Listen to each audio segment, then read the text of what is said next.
이 전체 개념을 알아야 돼. 이렇게 막 막연하게 누가 예를 들어서 무슨 공부한다 그랬을 때 저 명리학 공부해요 그러는데 그럼 명리학이 뭐야? 이렇게 이제 물어봤을 때 여러분들이 자신 있게 말할 수 있어요? 명리학이 뭡니까? 여러분 누가 물어봤어요. 뭐라고 얘기하고 싶어요, 선생님은? 뭐,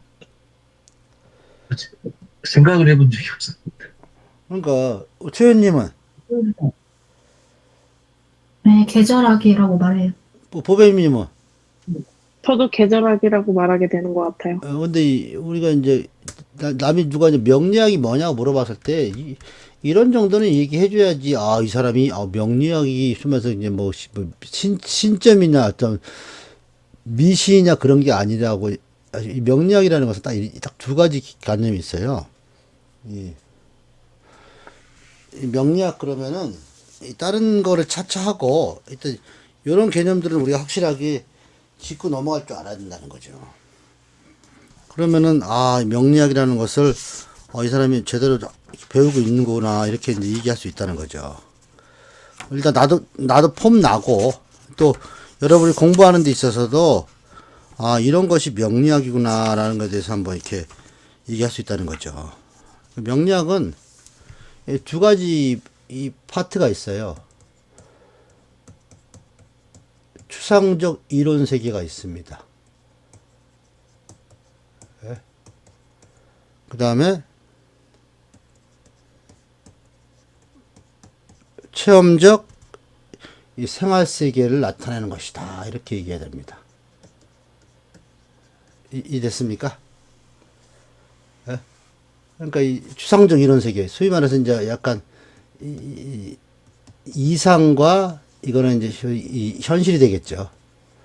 이거를 두루 이제 알게 해주는 것이 명리학이라는 거죠. 예? 이해됐습니까? 이게 명리학의 추상적 이론 세계와 체험적 생활 세계. 그러면 추상적 이론 세계에서 가장 이 주안점이 하는 것이 우리는 시공간이라는 겁니다. 예? 시공간. 그 다음에 체험적 생활 세계에서 우리가 가장 중점적으로 다루는 것이 육신입니다. 육신. 다른 말하면 육친이라고 할 수 있죠. 육친. 이렇게 보는 겁니다. 그러면 이 시공간을 대표하는 게 뭐냐? 이게 바로 십관과 십이지가 되겠죠. 예? 그럼 육신을 대표하는 게 뭐냐면 십성과 십신이 되는 겁니다.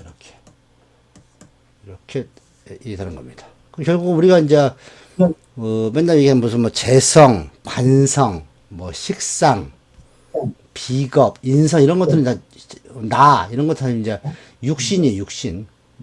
그 다음에 우리가 봄, 여름, 가을, 겨울, 목화토금수 이런 것들이라는 걸 좀 시공간을 얘기하는 거예요. 그리고 이 시공간이라는 게 다른 말로 하면 뭐가 되지? 이 계절입니다. 계절. 계절이 이렇게 계절이 되는 겁니다. 육신은 다른 말로 육친, 나와 관계되는 것이요. 요거는 이제 어떤 관계라는 거, 관계. 요거는 계절의 어떤 작용을 위해서 이렇게. 그러니까 우리가 항상 계절의 작용을 항상 배우잖아요. 이 계절이 무슨 이거 다 추상적 이론 세계예요. 그렇지만 여기서 일어나는 체험적 생활 세계는 거기에 어떤 관계로 내가 살아가느냐 이런 것들을 항상 놓치면 안 됩니다. 그러면 요 추상적 이론 세계와 체험적 생활 세계의 기준점이 되는 게 뭐냐 이거죠. 여기에 공통적으로 여기 들어가는 기준점이 뭐냐 이거죠. 예? 여기 뭐 같아요? 바로 이게 바로 음양과 오행이라는 겁니다. 이 음양과 오행에 따라서 이렇게 추상적 이론 세계와 체험적 생활 세계가 이렇게 만들어진다는 겁니다. 결국 요거 음양 오행을 배움으로 해가지고 요 추상적 이론 세계도 공부하는 거고 체험적 생활 세계를 공부하는 겁니다. 뭘로? 음양 오행으로. 그럼 음양 오행에는 전체 뭐가 들어있냐? 생살. 생사를 다른 말로 하면은 날 것과 익힌 것입니다. 익힌 것. 생살의 어떤 결정 체계가 있다는 겁니다. 두 번째, 상생과 상극. 상생과 상극의 어떤 이 선택 체계가 있다는 거죠. 요 관계를 우리가 공부하는 거예요, 결국은. 그러니까 음양오행을 통해서 나온 요 시공간과 육신을 가지고 이 생살, 그다음에 상생상극의 요거를 결국은 음양은 곧 뭘 의미하는 거냐? 이 생사를 의미하는 거고, 오행은 이제 상생과 상극을 의미하는 겁니다. 이거는 선택입니다. 예를 들어 보세요. 재성은 뭐를 극해야 돼요? 재성이 할 일이 뭐죠? 재성은 뭐죠?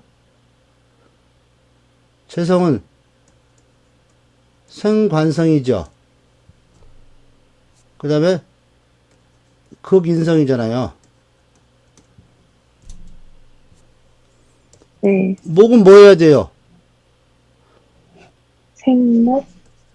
생화를 하고 생화. 극토. 아니 목이 재성이면 이런 작용 하겠지. 에? 이런 식으로 해야 되는데 이거는 뭐야? 이건 선택이라는 거, 선택. 목이 예를 들어서 생화를 하든지 극토를 하든지 이건 이제 선택사항이잖아요. 예? 재성이 생관성을 하든지 극인성을 하든지 이건 선택사항이잖아요. 그죠? 네. 근데 이 목이 결정된 건 뭐예요? 수생이 결정됐고 극은 결정된 거잖아요. 예? 네. 그러니까 목은 이미 목이라는 거지. 목오행은 목오행이 왜 나왔냐는 거를 항상 생각을 해봐야 돼, 여러분들. 내가 왜 이 땅에 태어났나? 내가 왜 이런 이름을 받았나? 내가 왜 여기에 와 있나? 이거는 반드시 뭔가 결정된 것이 있다는 거예요. 뭐가 결정에 의해서 내가 나온 거고, 그러면 나는 그 결정을 가지고 나는 뭔가 선택을 해야 된다는 겁니다. 예? 그럼 재성은 어디서 생을 받는 겁니까? 예? 식생을 받고, 그 다음에 이 비극을 받는 거잖아요. 예? 네. 그대로 이제 옮겨서 용어만 바꿔주면 되는데, 여기서 우리가 중요한 게 아는 것은 이 재성이라는 것은 이미 요 식상을 받든지 비극을 받든지 뭔가를 해서 이미 나왔다는 겁니다. 그래서 이 나온 것이 드디어 어떠한 선택을 할 건가예요. 그래서 올바른 선택을 자연스럽게 해서 이 자연적 선택을 우리는 뭐라고 하냐? 이 정도라고 하는 겁니다. 근데 인위적 선택을 우리는 인위적 선택한 것을 우리는 뭐라고 그래? 이도라고 하는 겁니다. 이도. 이해됐죠? 네. 자연적 선택이라는 것은 뭐냐? 그냥 있는 그대로 날것 먹는 겁니다. 날것 그냥 자연적으로. 인위적으로 내가 저걸 익혀서 먹겠다는 거. 익힌 것입니다. 내가 익혀서 어느 것이 더 수고스럽겠어요? 익혀서 먹는 거. 그러니까 이거 인위적 선택을 해서 자연적 흐름을 타면은 수고스러움이 없어요. 근데 꼭 그거를 이 인간이라는 사람들은 꼭 그거를 물론 인간의 구조가 여러 가지 있겠지만은 그 중에서 간단히 5대5는 날 것 먹고 5대5는 익힌 것 먹겠다는 겁니다.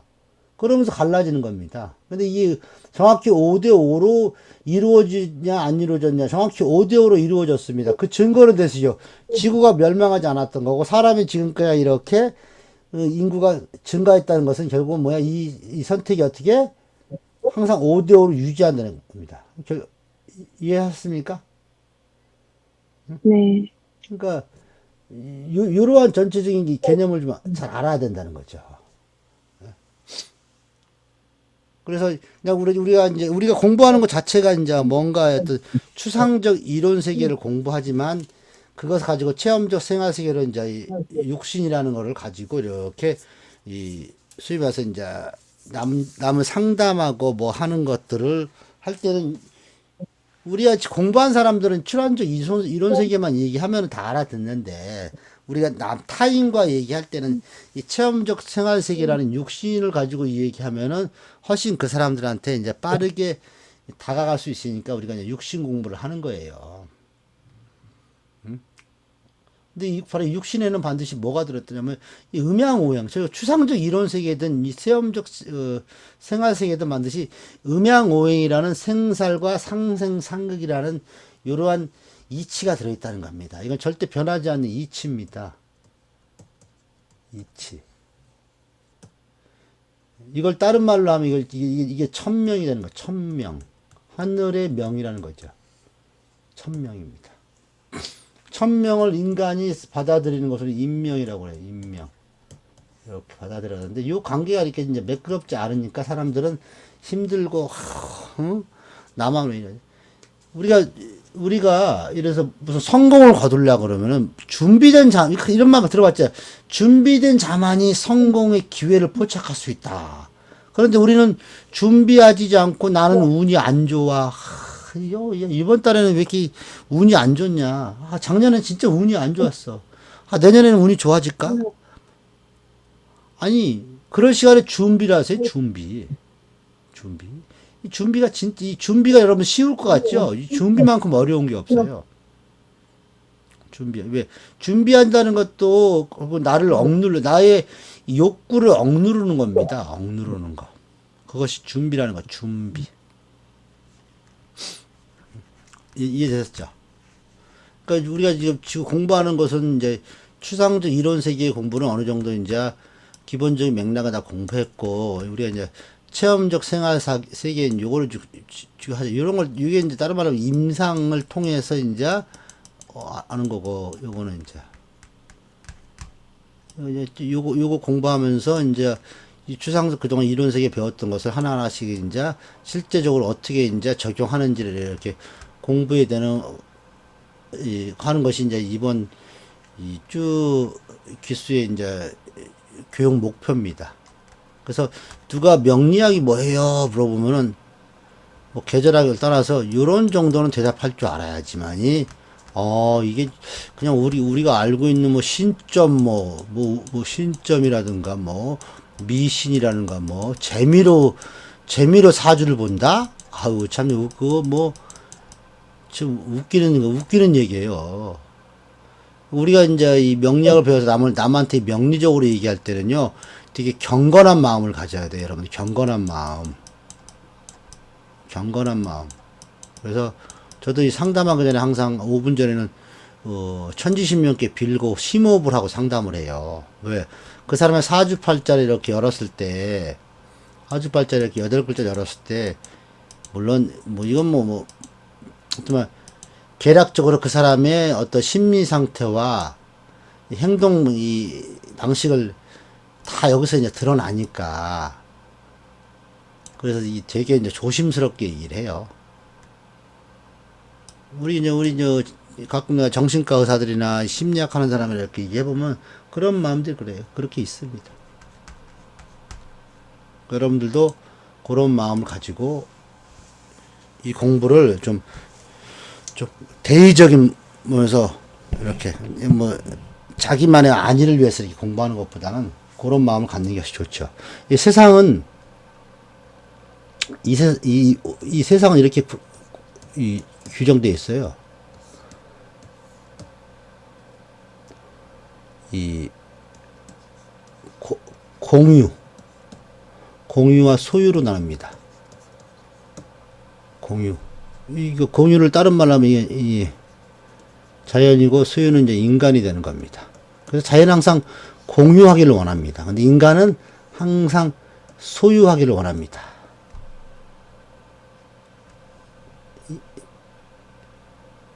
이해됐습니까? 예? 그럼 우리는 과연 어디에다 기준점을 둘 것인가? 예? 이 공유를 원한다는 것이 바로 월지를 기준으로 보는 겁니다. 소유를 원하는 것이 바로 일간을 기준으로 보는 겁니다. 그 월지와 일간으로 해서 것은 두 가지, 우리 명리학에서 두 가지가 있죠. 뭐야? 격을 잡을 때 쓰죠. 네. 두 번째 뭐죠? 지난번에 배운 12운송 볼 때도 이렇게 일간과 월지를 뭐 다른 것도 보겠지만 이렇게 12운송 이렇게 보는 겁니다. 이해됐습니까? 네. 이겁니다. 월지는 이 공유 장소의 공유지.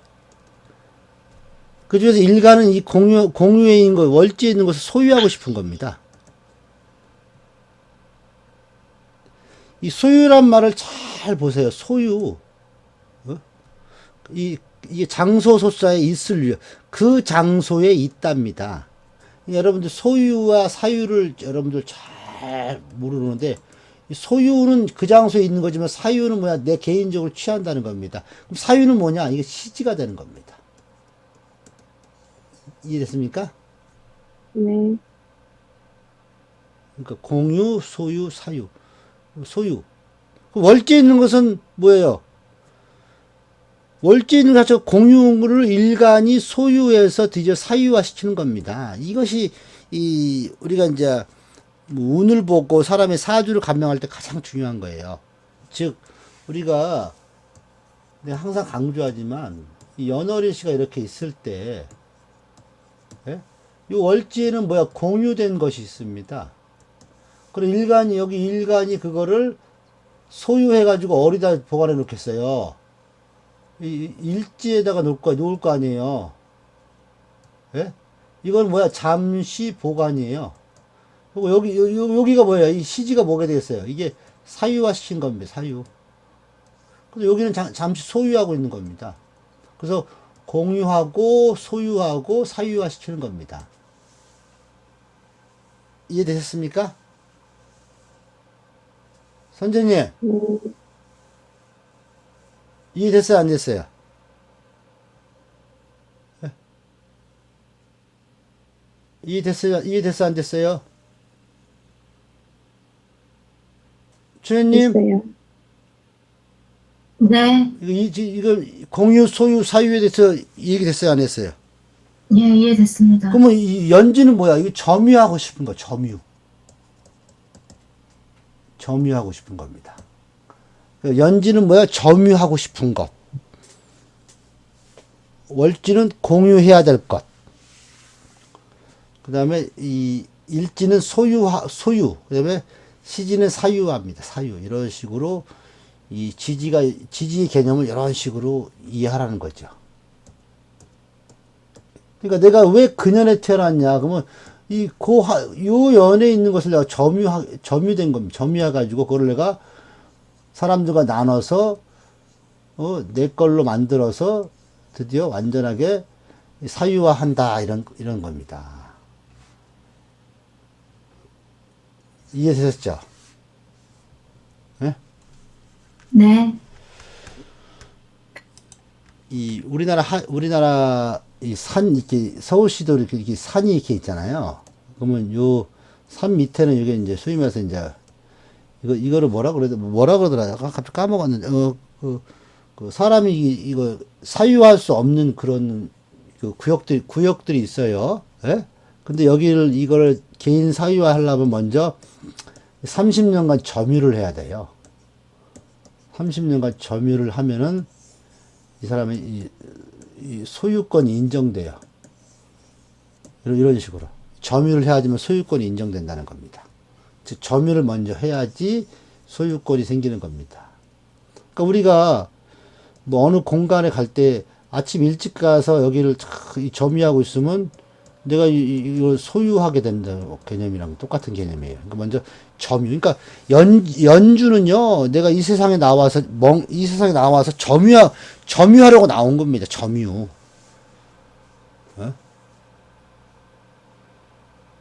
그 점유한 것을 이제 내가 소유하고 싶은 거예요. 그래서 이 연주가 결국은 뭐야?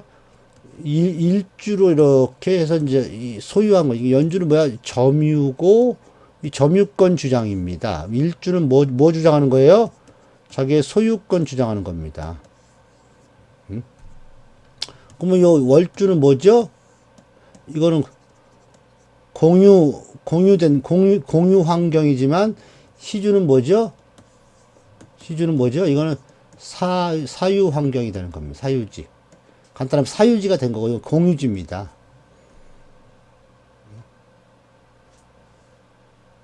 쉽게 생각하면 그거예요, 바로. 그러니까 그 해에 30만 명이 전부 다 이 같은 년에 보통 1년에 한 30만 명 태어난대요. 보통 우리나라 인구가 1년에 한 30만 명 태어난대. 30만 명. 30만 명이 그 해의 연주를 점유하고 태어난 겁니다. 그래서 열심히 서로 공유해가지고 거기서 이제 각각 자기가 소유권을 주장해가지고 이제 사유화 시키는 겁니다. 간단하게 말해서. 이 30만 명이 쭉 살면서 이렇게 살아가는 거예요. 이런 사람들이 계속 축적되는 겁니다.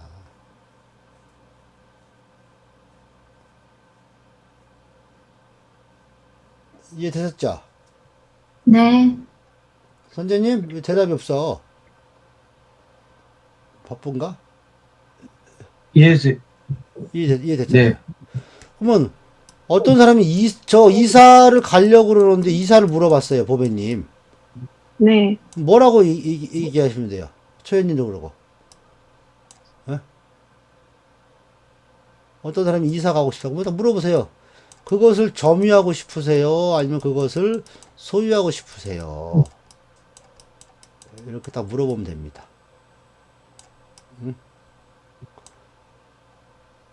저는 점유한다고 한다요. 점유 그럼 이 사람이 공유하고 싶으세요? 사유하고 싶으세요? 이런 식으로. 공유는 뭐죠? 전세입니까? 이거는 뭐 매매입니까? 예? 선생님, 예. 제가 요번에 집을 매매하고 싶은데 잘 될까요? 안 될까요? 그러면 어디를 중심으로 봐야 되겠어요?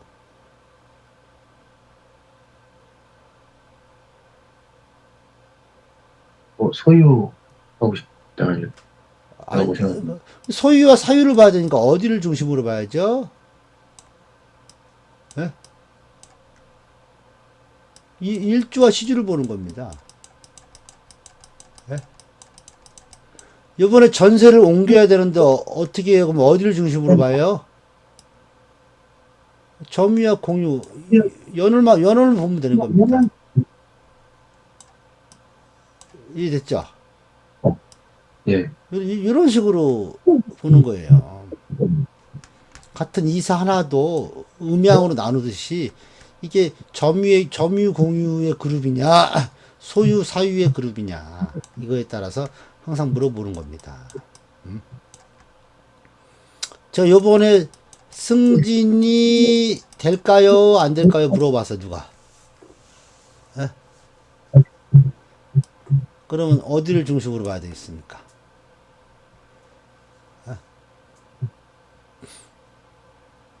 뭐 승진이 될까요? 안 될까요? 물어봤잖아요. 뭐 어디를 중심으로 봐야 돼요?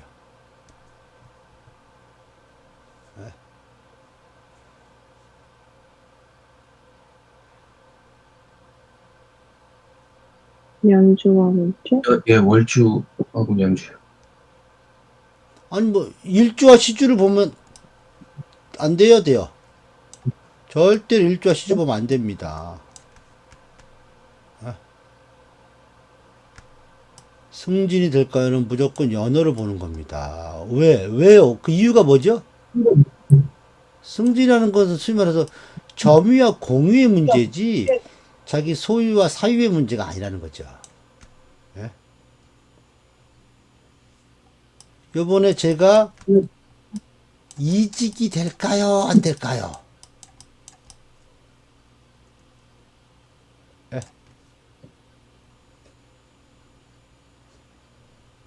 일주와 시주. 그쵸, 이직. 근데 개인적 소망이잖아요, 내가.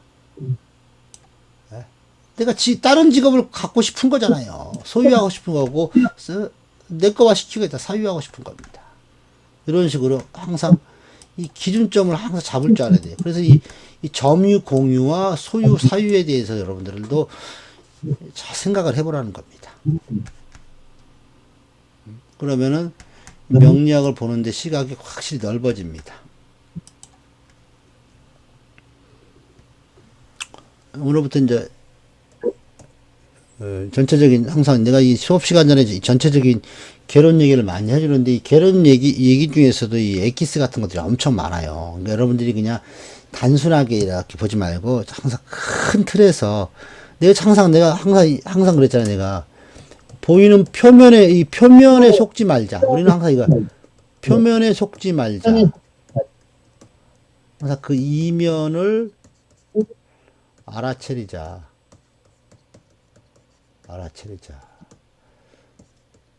재성운이 올해 왔어요. 재성운이 올해 나한테 왔다고 칩시다. 그러면 이 재성은 그냥 표면으로 보인 겁니다. 이 표면이요. 이 이면에는 뭐가 들어있을까요? 재성에 들어있는 이면이 뭐가 들어있을까요? 뭔가 어? 식상과 비겁이 들어있는 겁니다. 이해됐죠? 내년에 간목운이 왔잖아요. 이제 간목운으로 왔잖아요. 그럼 간목 안에 뭐가 들어있어요? 이거는 그냥 표면으로 보이지만 간목 안에 뭐가 들어있어요? 임수와 경금이 들어있는 겁니다. 항상 이런 것들을 잘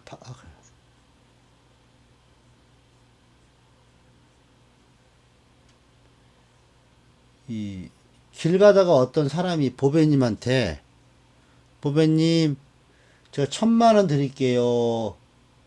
그때 보배님은 어떤 생각 들어요? 아무도 모르는 놈이 와갖고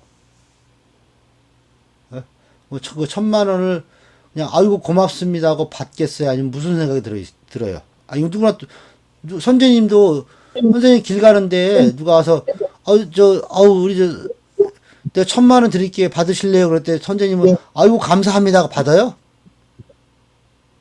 아니요. 아까 보배님도 아이고 감사합니다. 너무 고맙습니다. 이러고 받아요? 아니요. 벌써 우리는 뭐 그걸 직감하고 있어요. 최윤님도 감사합니다 하고 받아요? 예? 최윤님? 왜 마이크 꺼놔요? 왜 항상 마이크 켜놓고 있으라고 그러죠. 저 있잖아요. 예? 아니잖아요. 우리는 누구나 다 그냥 기본적으로 그런 마음을 알고 있는 거예요. 우리는 저 새끼가 저 사람이 왜 이걸 나 뜬금없이 줬냐. 갑자기 그 속내가 궁금해지는 거잖아요. 이걸 내가 받아도 되나 안 되나. 우리는 이미 이 자연의 기운을 받고 태어났기 때문에요. 그냥 우리 본능적으로 그걸 감응하고 있는 겁니다. 그런데 이 감응력이 부족할 때가 있잖아요. 그럼 인간이 나가 느끼는 감응이 뭐냐, 이거, 감응. 감응을 파악하는 게 바로 대운이에요. 감응을 파악하는 게 대운입니다, 대운. 여러분들 근데 지금 이제 설명하기 편하자고 대운과 세운을 설명할 때, 가을에 태어났는데, 겨울이 와. 그냥 설명할 표현이지만 이 대우는요, 물론 어떤 시공간의 개념도 아무것도 없고, 날씨, 조우의 개념도 없고, 그냥 내가 느끼는 감흥이에요, 감흥. 그 대우는 지구상 인구가 70억이라고 보면 대우는 70억기가 있어요. 대우는 결국은 허상이에요, 허상. 이해되셨어요? 새우는 뭐죠? 새우는 진상입니다, 진상. 진짜 상입니다. 진짜. 그러니까 우리가 느끼는 진짜 기운은 어디에다 들어있다고? 세운에 들어있는 겁니다. 에너지가 거기 들어있고 에너지 파동이 에너지 파동이 들어있는 거고 실제 진동하는 입자들의 모습들이 어디 세운에다 들어있는 거지만 대운에는 그냥 허상이에요. 내가 그냥 감응하는 거예요. 감응. 그러니까 모든 사람이 다 대운이 다 틀린 이유가 있습니다. 이해되셨죠? 대운과 세운을 표현할 때 여러분들이 대운은 결국 뭐야? 나한테만 중요한 거고, 이거는 뭐야? 모든 사람한테, 모든 남. 그래서 이거는, 대우는 나를 만들어가는 과정인 거. 새우는 남을 만나는, 그래서 이건 나를 만들어내다. 이거는 남을 만나다. 남을 만나게 되다. 이런 겁니다. 새우는 뭐야? 남을 만나게 되다. 이렇게 이해합니다. 어떤 사람이 어떤 점쟁이를 길 가 점쟁이를 만나서 너는 40을 넘지 않고 죽을 것이요 이렇게 얘기했어요. 이 사람이 죽기 싫어가지고 아무도 없는 산에 들어가서 왜? 너는 반드시 나중에 급사 맞고 죽는다. 누구한테 해침을 당한다 그랬거든. 어느 점쟁이한테. 그러니까 이 사람이 그러면 내가 남은 안 만나야 되겠다 하고 산속에 들어가갖고 혼자 살았어요. 근데 40이 되는 해에 죽었어. 아무도 안 만났는데도 불구하고.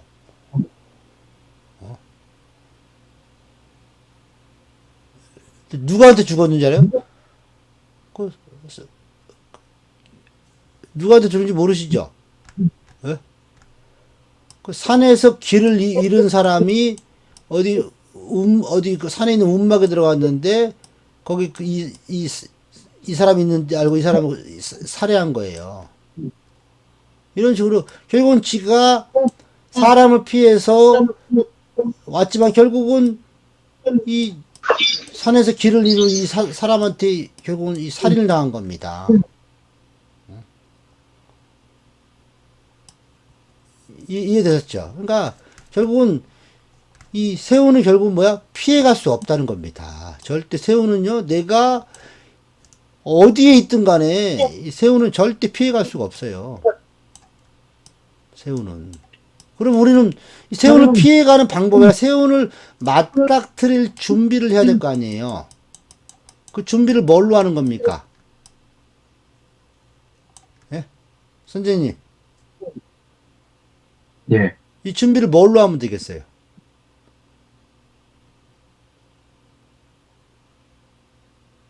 새우를 맞이할 준비, 뭐 대운으로 하는 겁니다.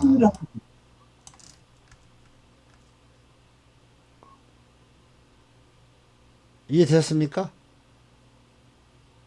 예. 그러니까 제가 올해 갑진년 새우, 올해 어떤 사람이 와서 갑진 새우네 저 신수 좀 봐주세요 물어봤을 때 이 사람이 지금 현재 대운이 과연 현재 대운이 이 새운을 어떻게 준비하고 있는지를 보는 겁니다. 준비하고 있는지를. 그래서 뭐야? 가부간의 결정을 내려줄 수 있다는 거야. 올해는 안 됩니다. 언제 됩니다. 이런 식으로. 그러니까 대우는 결국은 나를 준비하는 거란 말이야. 나를 만들어내는 거란 뜻이에요. 네? 그러면 나를 만들어내는 방법이 여러 가지가 있겠죠. 예? 나를 어떻게 만들어내겠어요? 예? 나를 만드는 건 뭐예요? 에너리스에서.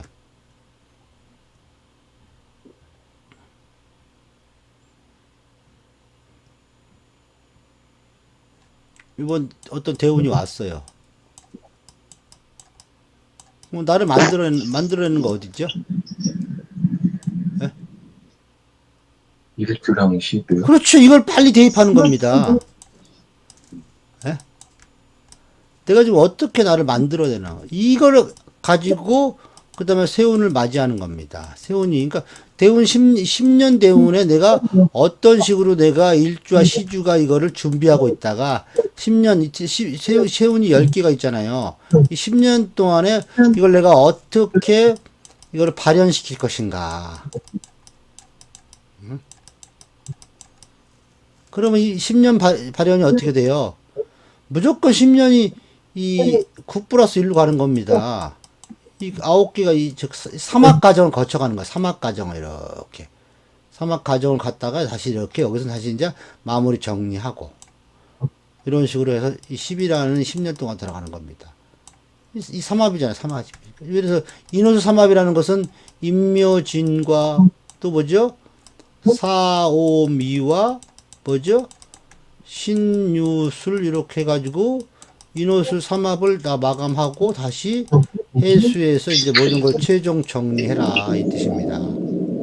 예? 그래갖고 다시 자수에서부터 자축에서부터 다시 이제 뭐 새로운 거를 찾아와서 다시 임묘질 이렇게 가라는 거죠. 결국은 인호수 삼합이 최종으로 갈 수 있는 곳은 어디까지인가요? 예?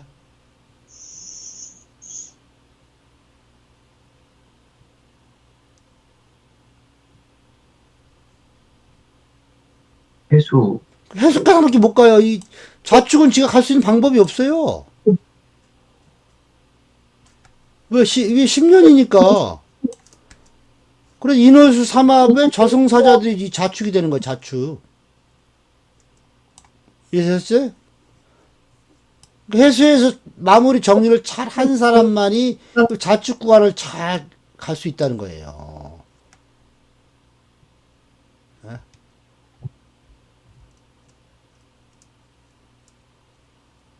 이해되셨습니까? 이런 개념, 이런 개념으로 항상 12지지는 뭐 이렇게 막 연결되어 있다는 겁니다. 그 다음에 여러분들 이 삼합과 방합을 한번 본질적으로 한번 설명해 봅시다. 삼합은 누가 원하는 거예요? 보배님, 삼합은 누가 원하겠어요? 자연과 인간이라는 어떤 양대 산맥을 놓고 우리는 자연과 인간이 서로 맨날 이렇게 어르렁어르고 싸우잖아요. 예? 자연과 인간이 맨날 이렇게 그냥 메비우스 띠처럼 이렇게 싸우고 있잖아요. 그럼 삼합은 누가 원하는 겁니까?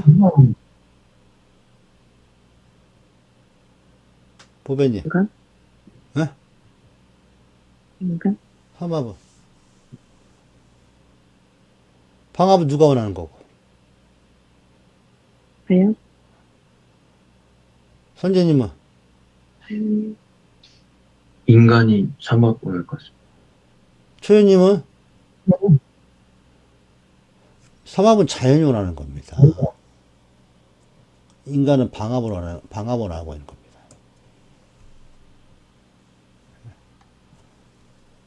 자연은 절대 방합을 원하지 않고, 방합은 자연의 주된 목적이 뭐죠? 자연의 주된 목적이, 자연은 뭐야? 끊이지 않고 순환이 목적이잖아요. 네?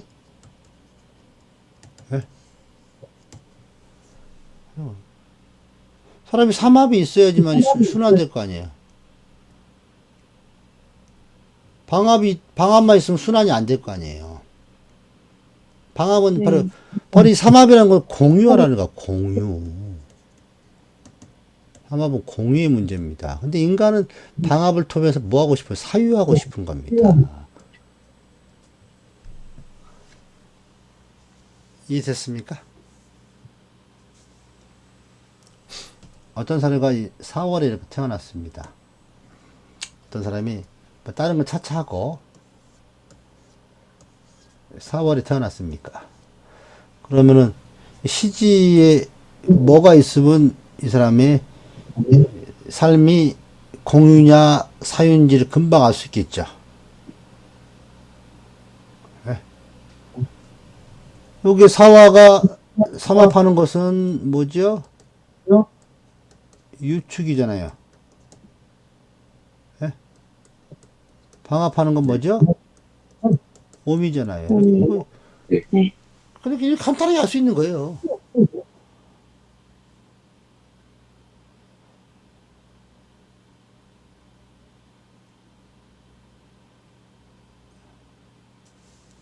이 사람이 유축을 한다고 하면 삼합 뭔가 공유해야 되는 삶을 살아야 되고 오미가 뭐야? 나는 뭔가 사유하고 싶은 마음이 강한 겁니다. 이걸 해석할 때 공유라는 것은 뭐죠? 이거는 뭐야?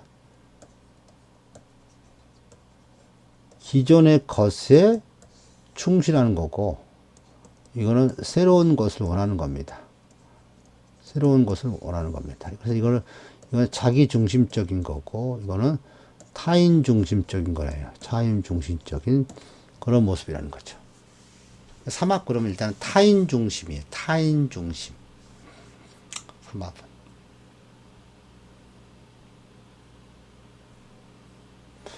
방합은 자기 중심적. 아니, 이 반대됐구나. 요게 새로운 거예요. 요게 새로운 것이고, 요게 기존의 것을 유지하고 싶다. 이렇게 유형합니다. 그래서 되게 이제 자기 중심적이고 타인 중심적으로 이렇게 올라간다는 거죠.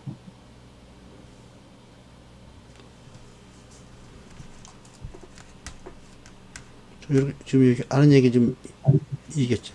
결국은 지지는 이 삼합과 방합의 문제라는 겁니다. 이 삼합과 방합에서 서로 이 연결되는 게 여기서 뭐가 나오냐면 우리가 이제 형충 회합이 나오는 거, 형충 회합이 나오는 거예요. 형충회, 형하고 충하고 회하고 합 이렇게 나오는 겁니다. 아니지, 형충 파해. 요 삼합을 옛날 고소용어로는 회라 그래. 회. 모의를 했자. 우리 회의할 때 했자 아시죠? 예? 네. 이 방합을 우리 합이라고 해요. 이게 합이라고 하는 겁니다. 이렇게 해서 이렇게 나타내는 겁니다. 그래서 여기 요 삼합과 방합의 문제가 바로 형충파해가 나오는 겁니다. 형충파해가. 예를 들어 간단하게 얘기해 볼게요. 임묘진과 인호술이 만나서 일어나는 관계라고 얘기하는 겁니다. 임묘진은 방합이죠. 네. 인호술은 뭐죠? 삼합. 그러니까 방합과 삼합에서 만나는 거잖아요. 진술 충 일어났잖아. 묘형이 일어났잖아. 이랬죠. 이런 식으로 나오는 거예요. 임묘진과. 또 임묘진과 또 만날 수 있는 게 또 뭘 만나래요? 신자진도 만날 수 있죠. 예? 네. 지금 인으로만 지금 봤을 때잖아. 이제 진으로 보면은 여기 신자진 나오잖아요. 여기 나오잖아요. 자묘형을 하네. 인신충을 하네. 그다음 묘로도 볼 수 있죠. 해묘미로도 이렇게 볼 수 있죠. 예? 묘로 기준으로 하면은 인해형을 하고 진미형을 하네. 이렇게 본다는 겁니다. 그럼 임묘진 방합과 전혀 상관이 없는 유일한 거 하나 있죠. 뭐가 있습니까? 사유축이랑 뭐가 있죠? 사유축 삼합은 전혀 상관이 없잖아요. 네. 이렇게 보는 겁니다. 그러면 지금 임묘진 방합이 짜져 있는 사람들은 신자진 방합과 인호술 방합과 해묘미 상합과는 뭐야? 내부적 갈등이 조성되지만 이 사유축 삼합을 만나면 뭐야? 외부적 갈등이 생긴다는 거예요. 즉 외부에서의 작용으로 인해서 뭔가가 일어난다는 겁니다. 이해됐습니까? 또 사유축하고 또 여기 뭐가 있습니까?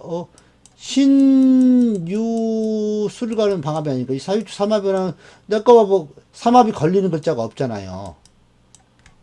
네? 선생님. 예. 지금 하는 얘기 좀 이해됐어요? 예. 조금 이해됐어. 보배님은?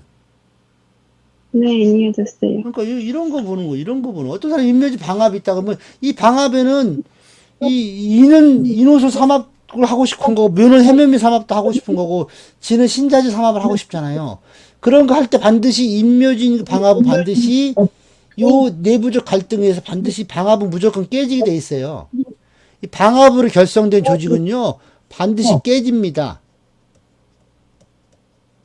반드시 깨지는데 이게 뭐 어떤 문제냐, 그냥 이 방합의 문제밖에 안 일어나는 거야. 그러니까 뭐가 깨지는 거야? 나의 기운이 깨지는 겁니다.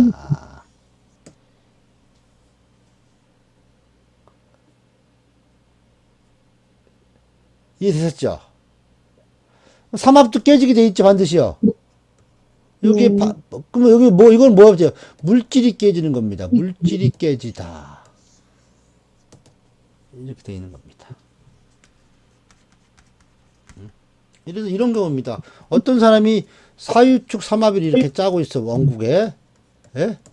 그러면 사를 기준에 놓으면 또 뭘 만나? 사오미야 반드시 어떤 작용을 할 거 아니에요. 그죠? 예? 유랑 하니까 뭐야? 유는 뭐야? 신유술과 분명히 작용을 하겠죠. 예? 축을 하면 뭐랑 작용해요? 해자축을 만나면 반드시 어떤 작용이 일어난다는 거죠. 예? 그럼 이거는 뭐가 깨지냐? 이거는 뭐야? 여기 S 만들어 놓은 물질이 깨지는 겁니다. 깨진다고 해서 나쁜 것이 아니라 내 물질을 내놓아야 된다는 상황이 오는 거예요. 물질을 내놓아야 된다는 상황이 나오는 거죠. 이것이 자연이 원하는 겁니다. 자연은요, 인간이 그거를 100% 소유하게 안 놔둡니다.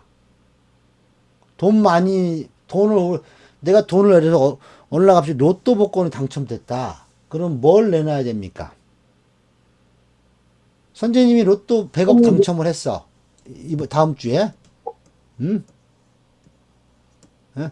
다음 주 로또를 샀는데 100억이 당첨됐어. 응? 네.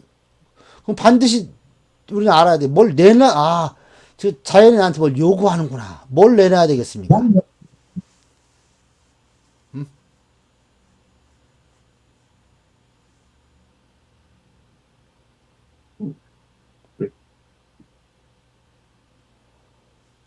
힘든 적이 없어서 모르겠어요.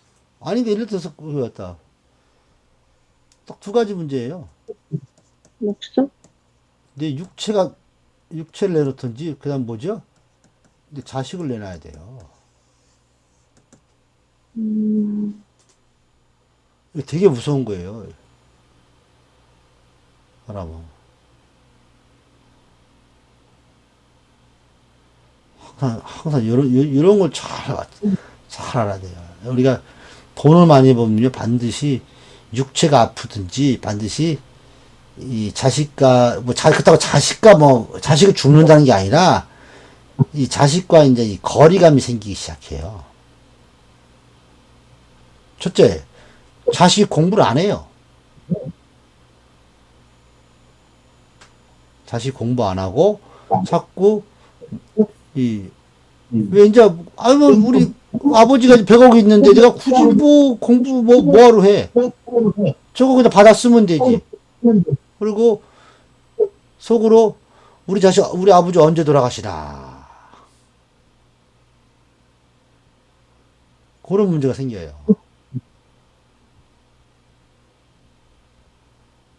이해되셨습니까?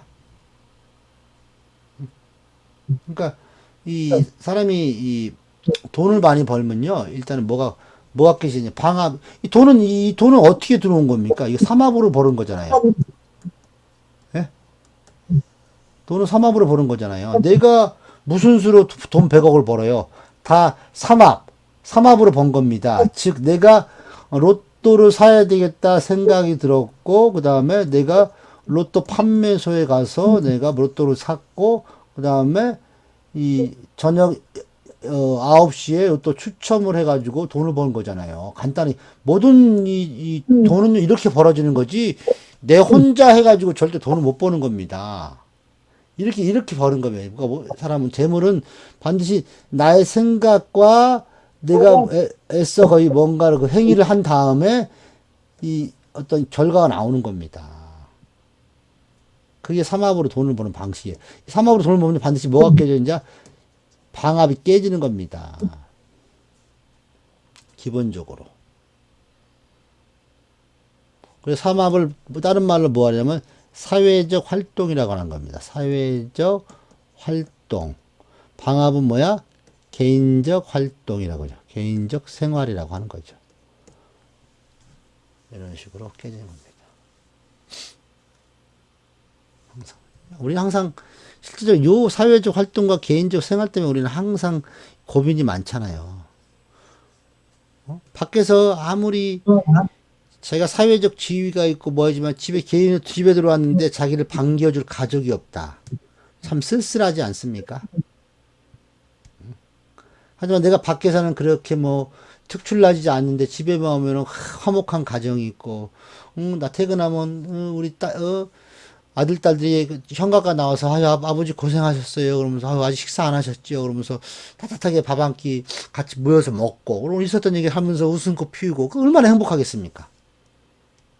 하지만 밖에서 뭐 어리 큰 회사 회장인데 집에 오면 뭐 아빠 와서 쳐다보지 않고 그냥 게임이나 해대고 아빠 뭐 이번에 카드 샀는데 카드값 결제 좀 해주시오.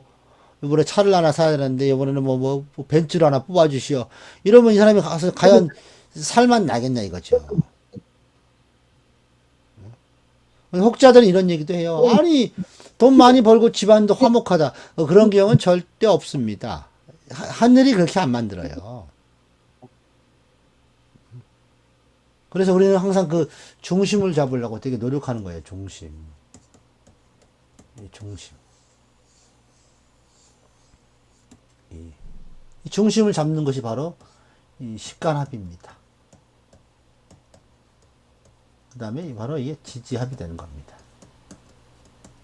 중심을 잡으려고 하는 겁니다. 지지합을 통해서, 식간합을 통해서, 간목이 뭘 보면은 기토를 만나면 뭐야? 토라는 오행을 생각하게 되는 거고, 예?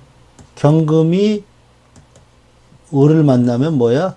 금이라는 오행을 생각하게 되고, 병화가 신금을 만나면 뭐야? 수라는 오행을 생각하게 되고, 임수가 정화를 만나면 뭐야? 목이라는 오행을 생각하게 되고, 무토가 개수를 만나면 화라는 오행을 생각하게 만드는 겁니다. 이렇게 식간합으로. 지지에서는 뭐야?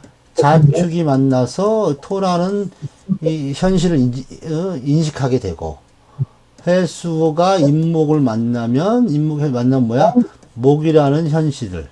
그 다음에 술토가 묘를 만나서 화라는 현실. 그 다음에 유금이 진토를 만나서 금이라는 현실. 사화가 신금 만나가지고 수라는 현실을 인식하게 하는 겁니다. 이해됐습니까? 항상 이거예요, 우리는. 기본적으로 이런 메커니즘 시스템이 갖춰진 게 사주팔자라는 겁니다. 지지를 할 때, 이렇게 중심을, 그래서 우리가 이 식간합과 지지합은 이 사람이 어떠한 중심을 잡으려고 애쓰는 모습이에요. 그럼 사주에 이렇게 이런 합들이 있는 사람은 뭐야? 되게 중심을 잡으려고 되게 애를 쓰고 있는 사람이야. 애쓰고 있구나.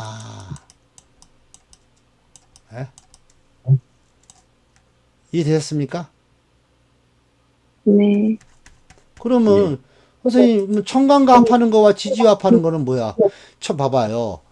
임목이 기토와 청간과 이렇게 갑기합을 하고 있죠. 지장간에 무병갑이 있잖아요. 네. 갑기합을 이건 나 현실에서 탈피하고 싶은 거예요. 이해됐습니까? 예. 그런데 여기에 또 다른 뭐 미토라든가 축토가 있으면 뭐예요? 현실에서 탈피했는데 이 가니까 이게 가서 이게 더 지옥이네. 예? 이해됐습니까? 소위 말해서 쓰레기차 피하려다가 똥차에 쳐 죽은 사람들. 예? 쉽게 말해서. 예? 예? 네. 그러니까 임목이 기토운이 와갖고 드디어 현실에 탈피해갖고 그런데 얘가 기비를 달고 왔어. 이런 느낌이라는 거예요. 열심히 피해서 다른 회사로 이직했는데 거기가 여기보다 더 지옥이다. 네? 이런 거예요. 그러면 지지끼리 이렇게 갑기합이 있는 거. 인과 미에는 갑기합이 있죠. 지장간 간목과 미주 기토와 갑기합. 이런 건 뭐예요? 그냥 현실에 얽매여 갖고 그냥 뭐 이런 겁니다. 이런 게 귀작용하는 거야, 귀. 인미귀잖아. 인미귀는 뭐야? 현실에 파묻혀 갖고 막 지쳐가는 겁니다.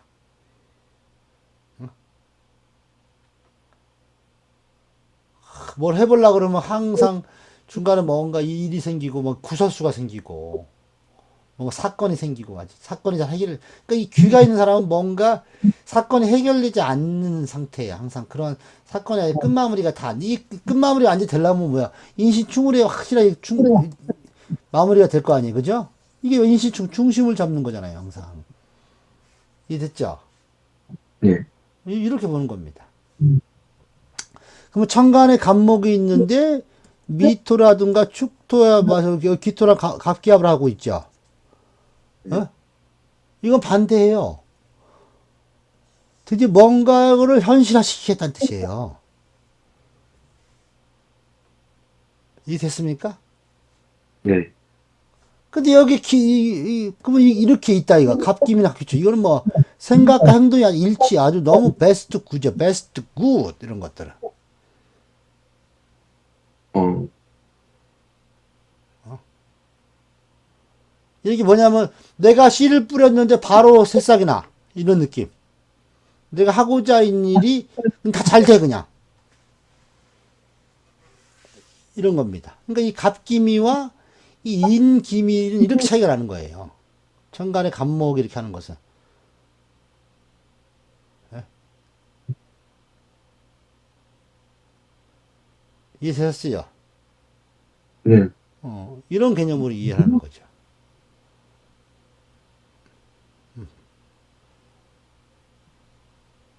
그러니까 우리가 그러니까 항상 여러분들이 의문이 많이 가는 거 항상 나한테 물어보는 질문 중에 많은 게 이거야.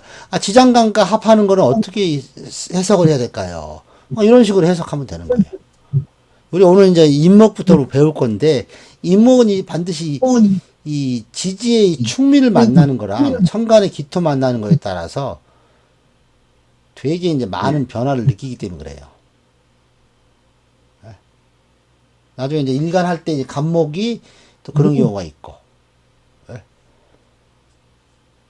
그래서 오늘 이제 전반적인 또 하는 이 사주팔자 이렇게 이제 전체적인 큰 시각과 어떤 이 합과 이 합의 이 메커니즘이 어떻게 형성되는 거고, 그걸 해석하는 방법. 그래서 우리가 항상 내가 항상 강조하지만 천간이라는 것은 이 천간은 반드시 어떤 이상적 작용이라는 겁니다. 이상적 작용으로서 뭐야? 에너지의 어떤 파동이 일어난다는 거죠. 즉, 왜 짧고 굵게 사는 단파의 삶인가, 아니면 가늘고 길게 사는 장파의 삶인가. 그래서 갑목이 무토가 만났다. 이건 어떤 느낌이겠어요? 예? 보배님, 어떤 느낌이 돼요? 네. 갑목이 무토 봤다. 아, 짧고 굵게 살겠다는 겁니다. 네. 근데 갑목이 기토를 만났어요. 그럼 어떻게 돼요? 장파예요. 난 가늘고 길게 살 거야. 가늘고 길게 살 겁니다. 그럼 갑무는 뭐야? 이 사람 뚝심 있는 사람이에요. 뚝심 있는 사람. 저는 절대로 두 명의 임금을 모시지 않겠습니다. 이런 사람들 있잖아요. 근데 과연 그런 삶이 좀 존경스러운 삶일까요, 선생님? 네?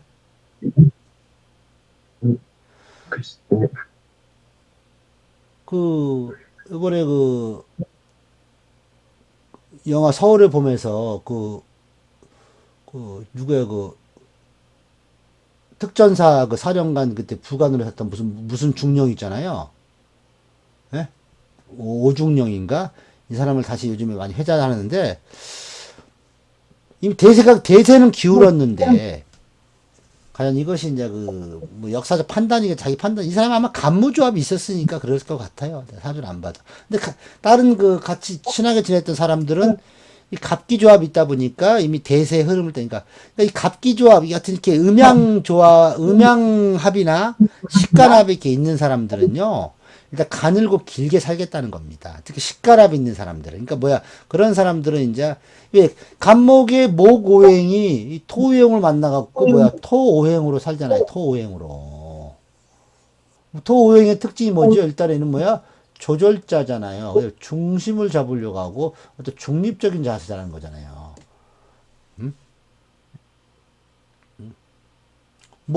모고행의 특징은 뭐죠? 자기의 어떤 존재성이나 자율성을 위해 사는 사람들이잖아요. 예? 여러분들 오행별 특징을 다 알고 있죠? 모고행 그러면 뭔가 이 존재성을 드러내고 싶고 뭔가 자율적인 걸 원하잖아요. 그래서 모고행들은, 목 있는 사람들은요, 옆에 누가 이렇게 막 간섭하는 걸 별로 안 좋아해요. 예? 그냥 혼자 뭐 하는 거, 혼자 꿋꿋이 공부하는 거, 혼자서 뭐 그냥 한 가지 충실히 뭔가 이 갈고 닦는 걸 좋아하는 거지. 이 모고행의 특징이라는 거예요. 근데 화오행은 뭐죠? 화오행은 뭐야? 아, 남과 소통하고 남과 더불어 산다는 거죠. 어? 괜히 뭐 누가 저녁 먹으라고 뭐 밥 먹는데 이렇게 했는데 괜히 길 가는 사람한테 아 식사 안 하셨죠? 같이 드세요. 막 숟가락만 더 갖고 오면 돼. 이런 애들 화오행인가? 화오행들이 오지랖이 넓어 오지랖이. 괜히 길 가는 사람 괜히 끌려가고 이 자체가 화가 자체가 뭐야? 사람들이 분산돼 있는 거고 이렇게 사람들이 왁작지거나 그런 걸 좋아하는 게 화오의 특징이라는 거죠.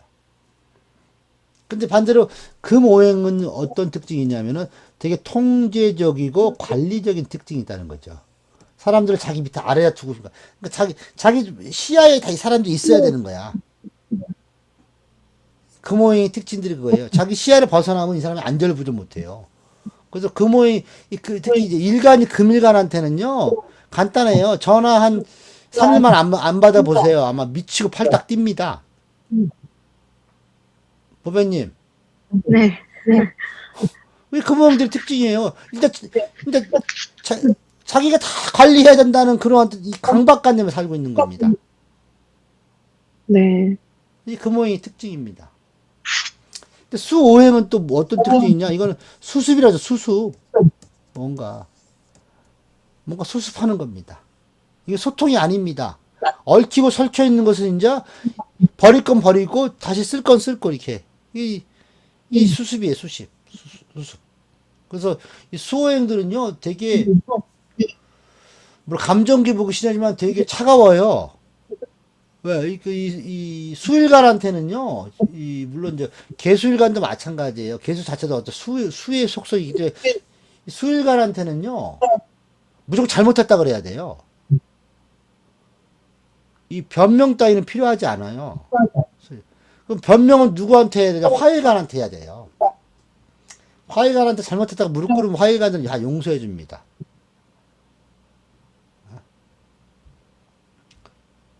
목일간한테 뭐라고 하냐? 그냥 알겠습니다. 한마디만. 계속 괜히 그냥, 아, 내가 진짜 미안해.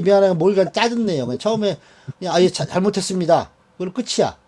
근데 또 화일간은 반대로 가서 계속, 진짜 앞으로 열심히 할게요. 막 이래야지. 화일간한테는, 야, 잘못했습니다. 시정하겠습니다. 그러면 화일간은, 저 새끼 뭐야? 화일간은 자기한테 계속 와가지고 자꾸 이렇게 소통해주기 원하는 거예요. 이런 특징이 다 있다는 거죠. 토일간은 뭐야? 약간 중립하려고 이런 게 이 토오행의 습성이라는 거죠. 이게 오행별로 딱 보는 겁니다. 여기는 이제 세분하게 나눈 것이 이제 식감별, 뭐 목오행에서 갑을, 금오행에서 경신, 그다음에 토오행에서 무기, 화오행에서 병정, 수오행에서 임계 이렇게 이제 음양에 약간 차이는 있는데 즉 상반대 전체적인 틀은 오행의 틀에 있는데 거기서 이제 바라보는 이상과 현실이 좀 다르다는 거죠. 그게 이제 식간으로 이 사람이 이제 좀 더 세분화가 들어가는 겁니다. 거기다가 12지가 결합되면은 그래서 갑목이라도 똑같은 갑목이 아니라 갑진이 있을 수 있고 갑술이 있을 수 있고 갑인이 있을 수 있고 갑신이 있을 수 있고 갑오가 있을 수 있고 갑자가 있을 수 있잖아요.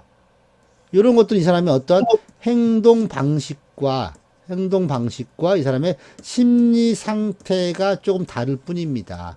하여튼 이 목오행 중에서 이 갑의 이 속성은 유사하지만 이 사람의 심리 상태와 행동 방식은 이렇게 조금씩 차이가 있다는 겁니다.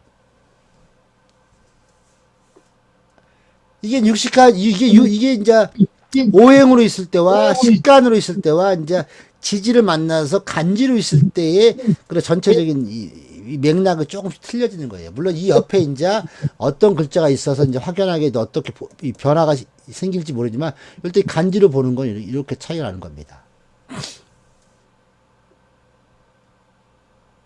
이해되셨습니까?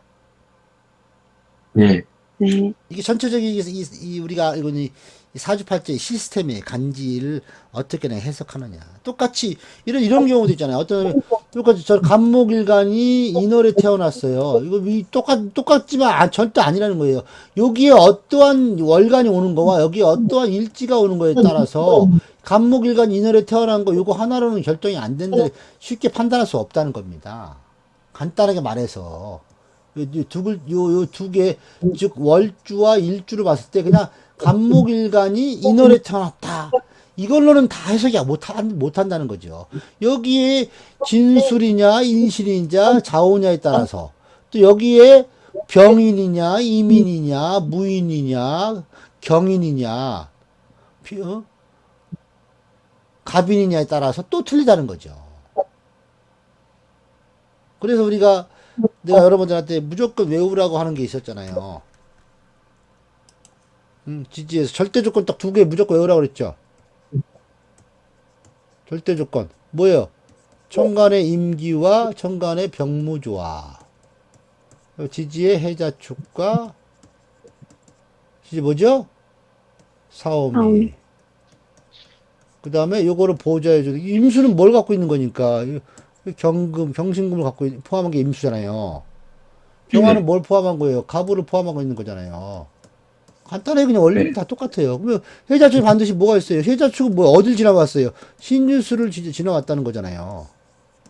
사오미는 임묘지를 지나갔다. 이런 것도 이제 충족 조건이에요. 물론 충족이 되면 금상첨화지만 없으면 다 쓰고 나면 떠나야지. 뭔 의미인지 아시겠죠? 그래서 요거는 어디야? 보통 봄과 여름에 태어난 사람들은 요 조합이 있어야 된다. 가을과 겨울에 태어난 사람은 요 조합이 천간과 지지에 반드시 있어줘야 된다. 없으면 어디서? 원국에 없다. 그럼 어디서? 대운에서. 반드시 대운에서 언제 들어오냐 이거죠. 이해되셨죠? 네. 이렇게 파는 겁니다. 잠시 쉬었다가 9시 33분에 하겠습니다.